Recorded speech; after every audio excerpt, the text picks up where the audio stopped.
Hello students, आज पढ़ना है इलेक्ट्रिक कंडेंसन का चैप्टर चल रहा है। आज पढ़ना अपवहन वेग।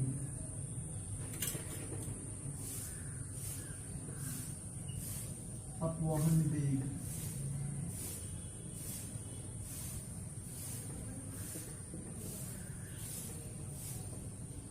अपवहन वेग बड़ी अच्छी टॉपिक है।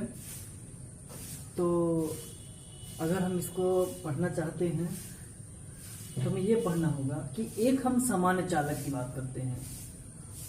अगर कोई हम चालक मानते हैं, ये कोई कंडक्टर है, ये कोई चालक है, ये कोई कंडक्टर है और इस पर सामान्य अवस्था में यानी बाह्य वैद्युत क्षेत्र स्थापित करने से पहले हम ध्यान से देखते हैं कि जो इसमें फ्री इलेक्ट्रॉन है, मुक्त इलेक्ट्रॉन जो वैद्युत क्षेत्र इलेक्ट्रिक करंट के लिए उत्तरदायी होते हैं, तो ये इस चालक में यादृच्छिक गति करते हैं। यादृच्छिक गति का मतलब क्या है? रैंडम मोशन करते हैं। यादृच्छिक गति का मतलब टेढ़ी मेढ़ी या मतलब इधर उधर अनियमित गति जिसे कहते हैं। एक इलेक्ट्रॉन इधर गया, फिर एक इधर आया, फिर एक इधर आया, फिर एक इधर आया, फिर एक इधर आया, फिर एक इधर आया, फिर एक इधर गया, फिर एक इधर गया, फिर एक इधर गया, फिर एक इधर गया, फिर एक इधर गया। ऐसे ऐसे ऐसे में जिग जैग मोशन करते हैं, रैंडम मोशन करते हैं। अनियमित गति या यादृच्छिक गतियां करते हैं, जिनकी मतलब ना तो दिशा निश्चित होती है और ना ही इनका वेग निश्चित होता है, यानी यादृच्छिक गति करते हैं। इसमें देखिए, इस कंडक्टर में अगर हम एक समान अवस्था में विचार करते हैं तो यानी बाह्य वैद्युत क्षेत्र स्थापित करने से पहले, है ना, बाह्य वैद्युत क्षेत्र स्थापित करने से पहले किसी चालक पर अगर हम विचार करते हैं तो हम ये देखते हैं कि जो इसके इलेक्ट्रॉन हैं, वो इलेक्ट्रॉन ऑलरेडी मुक्त इलेक्ट्रॉन जो विद्युत के लिए उत्तरदायी होते हैं, ये इलेक्ट्रॉन यादृच्छिक गति करते हैं या रैंडम मोशन करते हैं। इसके पहले हमने इलेक्ट्रिक करंट के बारे में पृष्ठभूमि यानी हमने विद्युत समझाया था, है ना। अगर ये वीडियो देखने से पहले उस वीडियो को बखूबी जो है देखें तो ये चीज देखिए, यदि ये गति करते हैं। अब अगर ये गति करते हैं तो हम मान लेते हैं कि इनके जो वेग हैं u1 है पहले इलेक्ट्रॉन का, फिर दूसरे का u2, तीसरे का u3, ऐसे ऐसे अंतिम जो इलेक्ट्रॉन है, लास्ट इलेक्ट्रॉन का जो वेग है, प्रारंभिक वेग un है। जो लास्ट इलेक्ट्रॉन है उसका जो वेग है वो un है, देखिए यहाँ। अच्छा, इनका जो औसत वेग है वो 0 होता है, शून्य होता है। औसत प्रारंभिक औसत जो वेग होता है, प्रारंभ में मान लेते हैं इनका वेग u1, u2, u3 वेगों से गति कर रहे हैं। अब जो इनका स्टार्टिंग वेलोसिटी, इनकी जो प्रारंभिक वेग है वो 0 है। कैसे? देखिए, अगर हम औसत वेग की प्रारंभिक औसत वेग निकालते हैं, प्रारंभिक औसत वेग, औसत वेग, प्रारंभिक औसत वेग की बात करते हैं तो हो जाएगा u1 plus u2 plus u3 plus dot plus un upon n, क्योंकि पदों की संख्या n है इसलिए इसका औसत निकालेंगे n बटे n हो जाए। अब ये 0 कैसे है? u1 plus u2 plus u3 plus dot plus un upon n equal to 0 कैसे है? हाउ 0 कैसे है? कारण ये है, देखिए 0 होने का, कि जो un है, un की दिशा मान लेते हैं यहाँ है, और जो अगला वेग है, जो अगला इलेक्ट्रॉन है, हो सकता है उसकी दिशा उस पर ऐसे सीधे में हो। जो दूसरा इलेक्ट्रॉन है उसकी दिशा इस दिशा में है, फिर उसकी दिशा ऐसे है, यानी वो एक दूसरे के विपरीत भी हो सकते हैं, यानी कहीं ना कहीं एक दूसरे से लड़ जाएंगे और मतलब एक दूसरे से टक्कर करेंगे। टक्कर करने के पश्चात उनका जिगजैग मोशन में क्या होगा, एक दूसरे के इधर इधर उधर उधर जब एक दूसरे से लड़ेंगे, अब जब लड़ेंगे तो जाहिर सी बात है उनका वेग 0 होगा या जो है निरस्त करेंगे एक दूसरे को। जब एक दूसरे को निरस्त करेंगे तो अगर हम कुल वेगों की गणना करते हैं तो प्रत्येक इलेक्ट्रॉन कहीं ना कहीं टकरा करके अपने वेग को 0 कर देंगे, इसीलिए इसका जो औसत निकाला जाएगा कुल वेग 0 होगा। यानी टोटल वेलोसिटी की अगर हम बात करते हैं, the total starting velocity 0। Why? क्योंकि u1 कहीं किसी न किसी से टकराएगा, u2 भी किसी न किसी से टकराएगा और अंत में सबका जब जोड़ योग निकालेंगे तो किसी से न किसी से टकरा करके अपना टोटल वेग क्या कर देंगे 0, इसलिए प्रारंभिक वेग क्या हो जाएगा 0 हो जाएगा। अच्छा, अब हम विचार करते हैं अगर हम यहाँ पर जैसे ही हम बाह्य वैद्युत क्षेत्र स्थापित करते हैं, देखिए जैसे हम बाह्य वैद्युत क्षेत्र स्थापित करते हैं, यहाँ पर सपोज दैट ये दूसरा कंडक्टर लेते हैं, बनाते हैं, सेकंड कंडक्टर बनाते हैं,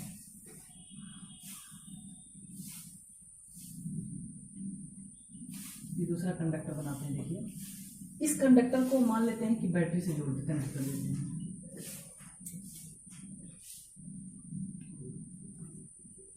यहाँ प्लस यहाँ माइनस।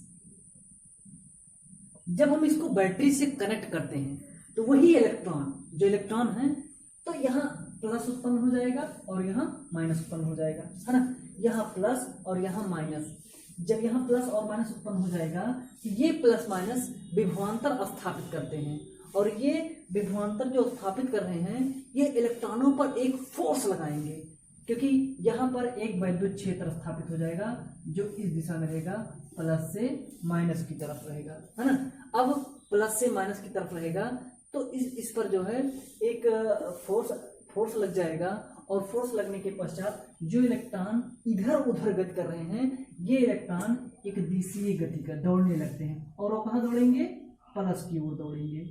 क्योंकि प्लस इनको आकर्षित करेगा, एक बल से बल लगाएगा और ये प्लस की ओर दौड़ने लगते हैं। देखिए हमने पहले वाले लेसन में पढ़ा भी है कि देखिए जो इलेक्ट्रिक फील्ड की दिशा होती है वो प्लस से माइनस की ओर होती है। अगर हम उसमें कोई माइनस चार्ज पार्टिकल रखते हैं, ये माइनस चार्ज पार्टिकल तुरंत विद्युत क्षेत्र के विपरीत जो विद्युत क्षेत्र है इस पर अपने से विपरीत बल लगाता है, अर्थात इस पर विपरीत बल लगता है तो ये विद्युत क्षेत्र की तरफ न जाकर के विद्युत क्षेत्र की विपरीत दिशा में जाता है। देखिए यहाँ भी है, विद्युत क्षेत्र इधर स्थापित है और ये इलेक्ट्रॉन सीधा भाग रहे हैं प्लस की तरफ, प्लस उनको अपनी तरफ खींचेगा, आकर्षित करेगा। ये किसके थ्रू होगा, वैद्युत बल जो वैद्युत क्षेत्र है वो इस पर बल लगाएगा इलेक्ट्रॉन पर, क्योंकि वैद्युत क्षेत्र की दिशा प्लस से माइनस की ओर होती है। जब प्लस से माइनस की ओर होती है तो माइनस एक दूसरे को प्रतिकर्षित करेंगे यहाँ पर, तो ये प्लस की तरफ भागेगा, अर्थात वैद्युत क्षेत्र द्वारा एक बल लगाया जाएगा। जो इसके पार्टिकल्स हैं, जो इसके इलेक्ट्रिक फील्ड के जो पार्टिकल्स हैं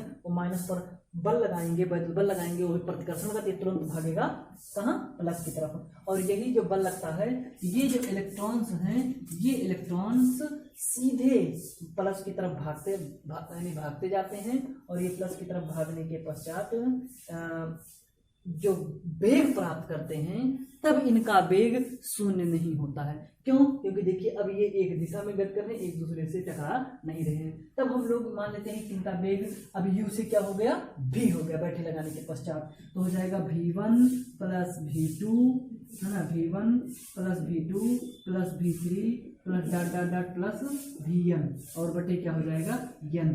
इसी औसत वेग को ही अनुगमन वेग या अपवहन वेग कहते हैं, यही कहलाता है vd, है ना, ड्रिफ्ट वेलोसिटी जिसे कहते हैं vd कहलाता है। इसी को कहते हैं अनुगमन वेग या हम कह सकते हैं कि अनुगमन वेग या अपवहन वेग, अनुगमन वेग कहें और चाहे अपवहन वेग भी कह सकते हैं। अपवहन नहीं अपवहन है, यहाँ पर गलत लिखा गया है, अपवहन वेग,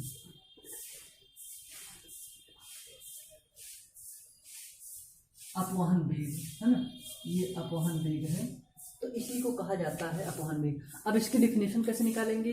इसकी डिफिनेशन निकालते हैं कि इस सामान्य अवस्था में जब किसी चालक से कोई बैटरी नहीं जुड़ी होती है तो उसके इलेक्ट्रॉन यादृच्छिक गति करते हैं, तब उसका औसत वेग शून्य होता है। परंतु चालक पर जब बाह्य वैद्युत क्षेत्र लगा दिया जाता है या बाह्य विभवांतर स्थापित कर दिया जाता है तो उसके इलेक्ट्रॉन जिस नियत सूक्ष्म वेग से गति करते हैं, उसके इलेक्ट्रॉन एक दिशा में गति करने लगते हैं, तब उसका औसत वेग शून्य नहीं होता है। इसी औसत वेग को अपवहन वेग कहते हैं।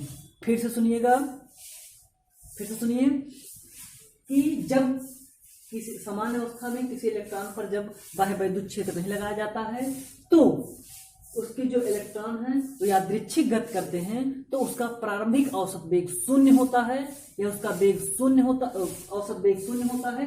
परंतु जब चालक पर बाह्य वैद्युत क्षेत्र स्थापित कर दिया जाता है, लगा दिया जाता है, तो उसका औसत वेग शून्य नहीं होता है। इसी औसत वेग को ही अनुगमन वेग या अपवहन वेग कहते हैं, अपवाह वेग कहते हैं, है ना।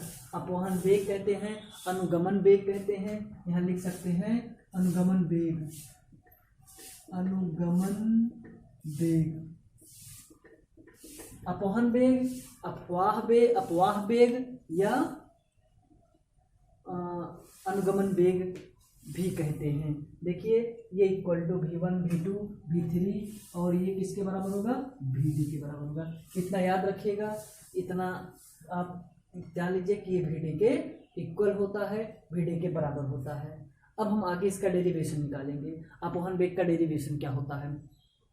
अच्छा, अब इसका अगर एक लाइन में डिफाइन करना चाहें तो एक लाइन में डिफाइन कैसे होगी कि किसी चालक पर बाह्य वैद्युत क्षेत्र स्थापित करने पर उसमें उपस्थित मुक्त इलेक्ट्रॉन जिस नियत सूक्ष्म वेग से एक दिशीय गति करते हैं, इसी सूक्ष्म वेग को अनुगमन वेग या अपवहन वेग कहते हैं।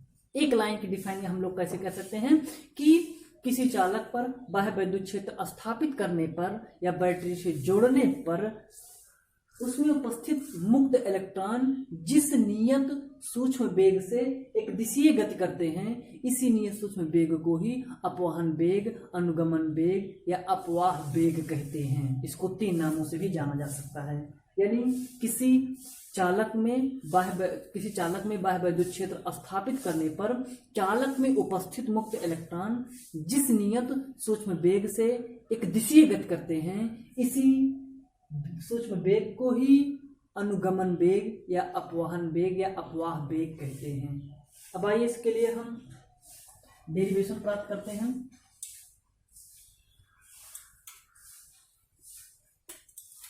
देखिए, मानते हैं कि माना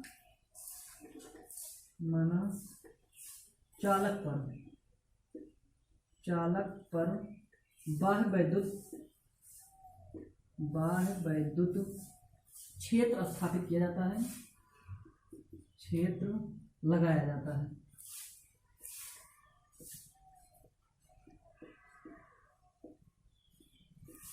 जब बाह्य वैद्युत क्षेत्र लगाया जाता है तो क्या होता है?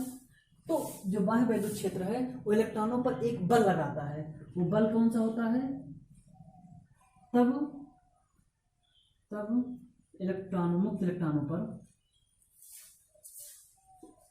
मुक्त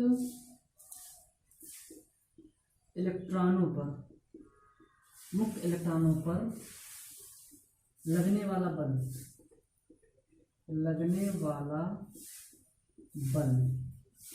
मुक्त इलेक्ट्रॉनों पर लगने वाला बल क्या हो जाएगा?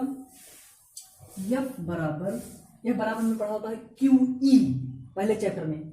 F बराबर QE, देखिए QE होता है, लेकिन यहाँ Q क्या है? Charge particle. यहाँ चार्ज पार्टिकल क्या है? इलेक्ट्रॉन।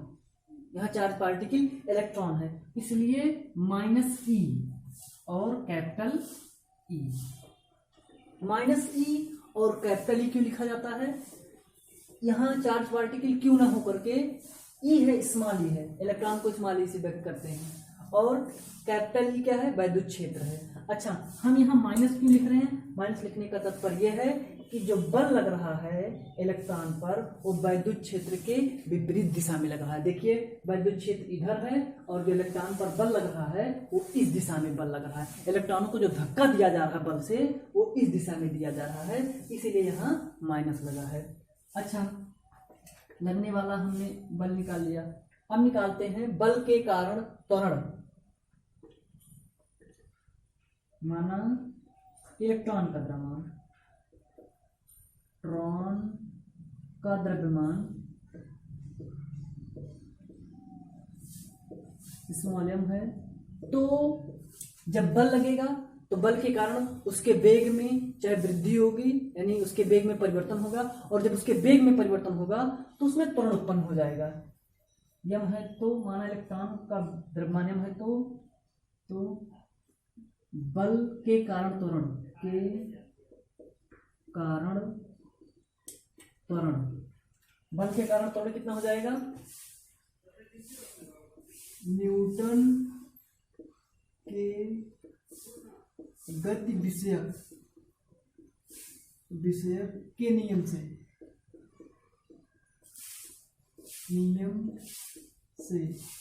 F बराबर क्या होता है? ma। अगर हम a बराबर निकालें तो F अपॉन m, ये बराबर किसके हो जाएगा? F upon m। F upon m हो जाएगा बराबर, यह आ जाएगा F की वैल्यू में यहाँ से रखेंगे माइनस ई स्मॉल ई और कैपिटल का ई, तो हो जाएगा minus small E capital E upon m। समीकरण इसको 1 मान लीजिए। अब त्वरण निकल गया। अब मानते हैं, माना इलेक्ट्रॉनों का वेग, क्योंकि जब त्वरण कार्य करा तो उसके वेग में परिवर्तन होगा जरूर। इलेक्ट्रॉनों का वेग T1 T2 T3 plus dot dot dot Tn समयों में U1 U2 U3 dot dot UN से V1 V2 V3 dot dot dot dot Vn हो जाता है तो देखिएगा जब इतना हो जाता है, अब अगर हम निकालेंगे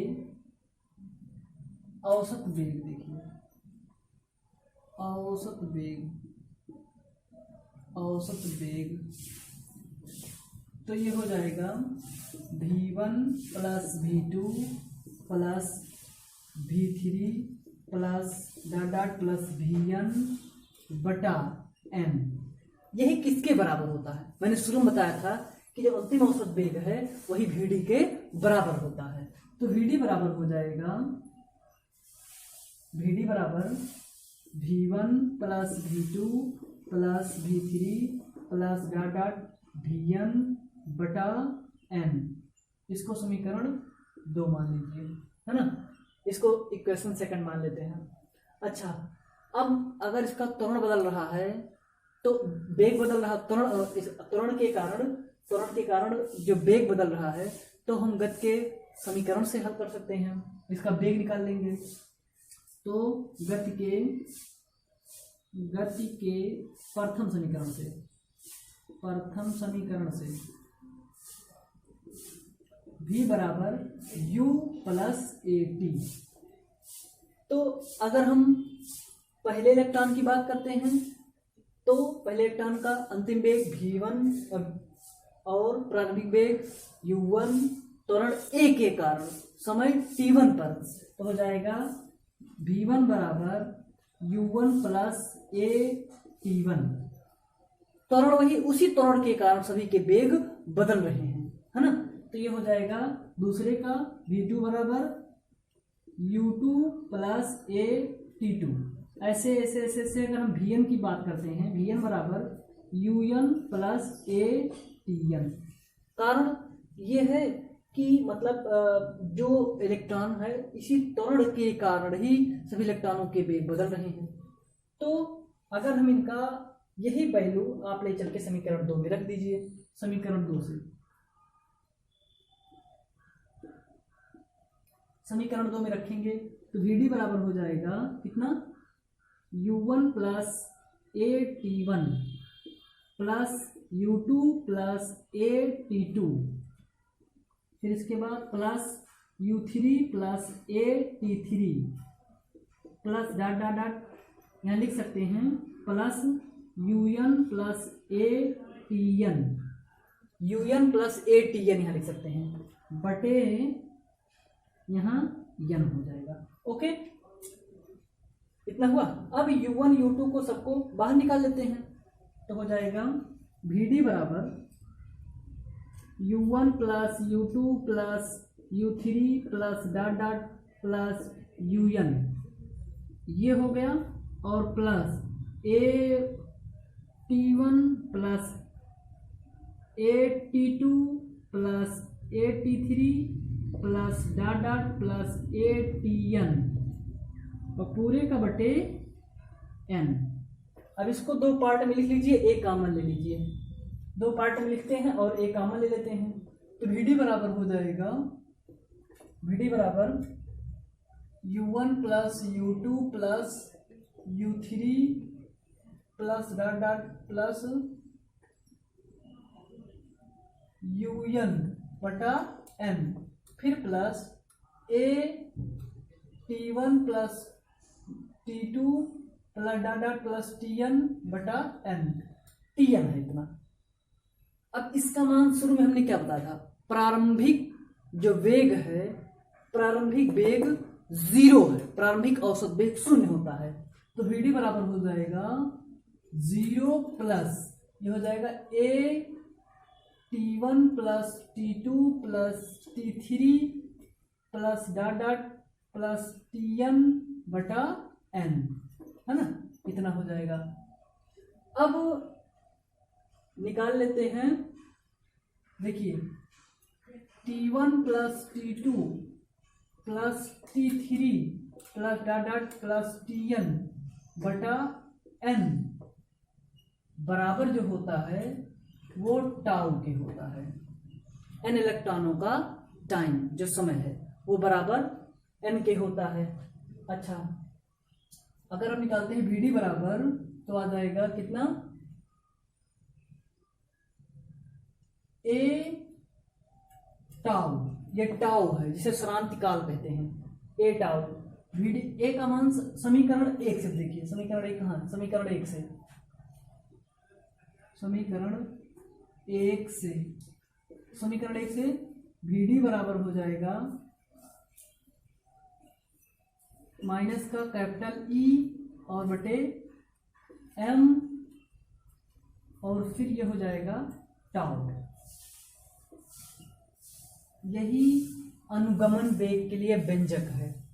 अब टाउ क्या है, यही अनुगमन वेग का व्यंजक है। देखिए A का मान हमने यहां से रखा, यही अनुगमन वेग के लिए, जहां E इलेक्ट्रॉन का आवेश है, कैपिटल E वैद्युत क्षेत्र है, m इलेक्ट्रॉन का वेग है, और टाउ क्या है, श्रांतिकाल जिसे कहते हैं। श्रांतिकाल का क्या मतलब है, देखिए जब इलेक्ट्रॉन, एक इलेक्ट्रॉन यहाँ टकराया, जब एक इलेक्ट्रॉन यहाँ टकराया, इससे टकराने के पश्चात किसी और से भी तो जाकर के टकराएगा, तो किन्हीं दो क्रमागत टक्करों के मुक्त इलेक्ट्रॉन के किन्हीं दो क्रमागत टक्करों के बीच, यानी एक बार यहाँ टकराया, एक बार यहाँ, फिर अगले क्रम में जहां टकराएगा उसके जो बीच का समय होता है उसी टाइमिंग को हम लोग कहते हैं श्रांतिकाल।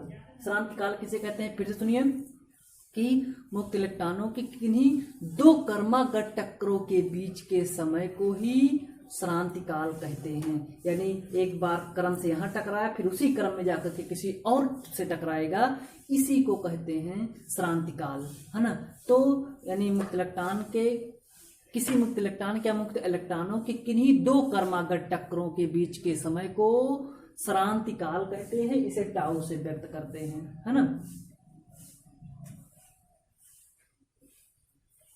मुक्त इलेक्ट्रॉन के, इलेक्ट्रॉनों के किन्हीं दो क्रमागत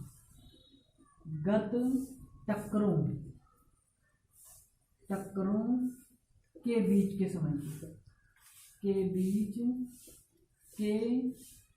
समय को श्रांतिकाल कहते हैं।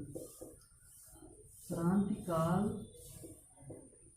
टाउ कहते हैं, है ना, श्रांतिकाल टाउ कहते हैं। ठीक है, किन्हीं दो क्रमागत टक्करों के बीच के समय को श्रांतिकाल टाउ कहते हैं, है ना। जितने इलेक्ट्रॉन हैं अलग अलग टकराएंगे तो इनके टोटल टाइम का जो योग हो जाएगा वो टाउ कहलाता है। और एक श्रांतिकाल के दौरान चली गई माध्य दूरी को ही मुक्ति माध्य पथ कहते हैं। देखिए, किन्हीं दो क्रमागत टक्करों के दौरान इलेक्ट्रॉनों द्वारा चली गई माध्य दूरी को ही मुक्त माध्य पथ कहते हैं। फिर से सुनिएगा, किन्हीं दो क्रमागत टक्करों के बीच